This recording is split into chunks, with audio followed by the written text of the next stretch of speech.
आता आम्ही पंखा फिट केला आहे आणि हा बघा हा कनेक्शन मी दिला आहे एक फेसवरती न्यूट्रल खाली, ठीक आहे.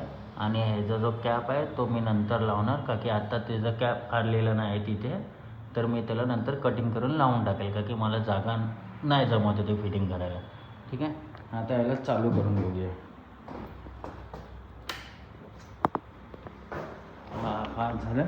रेग्युलेटर पण चेक करूया, फुल आहे. आणि मग याला फास्टमध्ये बघूया. आता खाली प्लॅस्टिक खालायला लागेल, हा बघा कसं प्लॅस्टिक खालतं, ठीक आहे. पंखा अगर तुम्हाला पण कधी फिट करायचा राहिला तर ह्या पद्धतीने करा तर चांगलं राहील.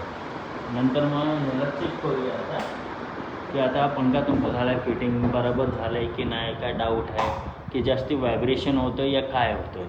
तर जास्ती अगर व्हायब्रेशन या काय व्हायला लागलं ना, तर माझ्या मतीने तुम्ही काय करा की पहिलं पंखेचं जे आहे ही पोझिशन जी कापलेली आहे ती बरोबर टच झाली का नाही ही, ठीक आहे.